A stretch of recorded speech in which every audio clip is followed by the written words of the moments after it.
পাবনার রূপপুরে জ্বালানি লোড করার পরে বাংলাদেশ এখন প্রবেশ করেছে এলিট 33 ক্লাবে। শুনতে বেশ ভালোই লাগে, তাই না? নেটিজেনদের অনেকেই বলছেন বাংলাদেশ এখন পারমাণবিক শক্তিধর দেশ হয়ে গেছে, আবার কেউ কেউ বলছেন যাক এবার জ্বালানি সংকট শেষ হবে চিরদিনের জন্য।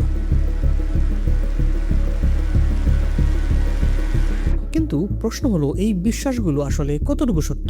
শুধু শোনা কথায় না, আজকের এই ভিডিওতে আমরা একটু গভীরে তলে গিয়ে দেখব পাবনার রূপপুরে আসলে হচ্ছেটা কি, আমাদের বিশ্বাস আর আবেগ আর সত্যটার মধ্যে ফারাক কতটুকু।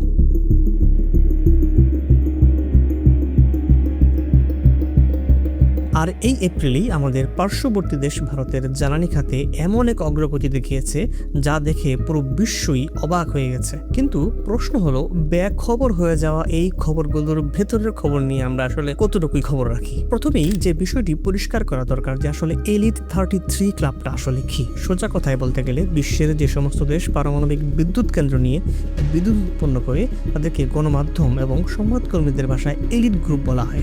বাংলাদেশ এই লিস্টের 33তম দেশ বলে এলিট 33 বলা হচ্ছে। দ্বিতীয়ত যে বিষয়টা বলছে আমরা এখন পারমাণবিক শক্তিধর দেশ হয়ে গেছি, না, কথাটা আসলে মোটেও সত্যি নয়। আমরা পারমাণবিক শক্তিধর দেশ হইনি, আমরা পারমাণবিক শক্তি ব্যবহারকারী দেশ হয়েছি। রূপপুর পারমাণবিক বিদ্যুৎ কেন্দ্রে যে জ্বালানি ব্যবহার করা হচ্ছে সেটি লো এনরিচড ইউরেনিয়াম, যার সমৃদ্ধি মাত্র 3 থেকে 5%। অন্যদিকে পারমাণবিক অস্ত্র তৈরির জন্য দরকার হাই এনরিচড ইউরেনিয়াম, যার সমৃদ্ধি প্রায় 90% বা তার কাছাকাছি। এই দুইয়ের মধ্যে প্রযুক্তিগত ও অবকাঠামোগত পার্থক্য এতটাই বিশাল যে একটি থেকে অন্যটিতে রূপান্তর করা কোনো সহজ বা গোপন প্রক্রিয়া নয়। তৃতীয় যে বিষয়টা, তাহলে কি আমাদের দেশে প্রায় সব বিদ্যুৎ সংকট এখন একেবারেই মিটে যাবে? ডেটা বলছে না। রূপপুরের পুরো কাজ শেষ হলে আমরা পাবো 2400 মেগাওয়াট বিদ্যুৎ, যা আমাদের মোট জাতীয় চাহিদার মাত্র 10 থেকে 12% পূরণ করবে। এটা একেবারে পরিপূর্ণ কোনো সমাধান নয়, জাস্ট এক পশলা বৃষ্টির মতো। এদিকে গত 6 এপ্রিল 2026 আমাদের পার্শ্ববর্তী দেশ ভারত তার জ্বালানি সেক্টরে এমন এক যুগান্তকারী আবিষ্কার করেছে যা পুরো বিশ্বের বিজ্ঞানীদের জন্য ছিল এক বড় সারপ্রাইজ। তো ভারত আসলে কি করেছে?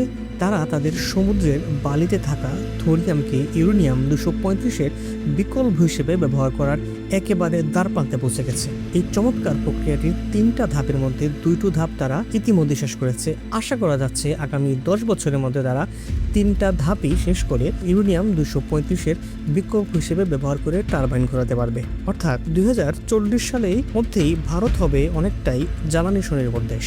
যে প্রযুক্তি আয়ত্ত করতে আমেরিকা বা রাশিয়ারও ঘাম ছড়ে যায়, সেই অসাধ্য ভারত সাধন করেছে তামিলনাড়ুর কালপাক্কাম পারমাণবিক বিদ্যুৎ কেন্দ্রে। ভাই, একটা বিষয় একটু পরিষ্কার করি, আমাদের এই রূপপুর পারমাণবিক বিদ্যুৎ কেন্দ্র নিঃসন্দেহে আমাদের জন্য গর্বের। এই মুহূর্তে এটার প্রয়োজন ছিল খুব বেশি, কিন্তু আমি যে বিষয়টার দৃষ্টি আকর্ষণ করছি, স্বাধীনতার এত বছর পরে আমাদের উচিত এখন প্রযুক্তি শুধু ব্যবহার করাই না, প্রযুক্তি তৈরি করা।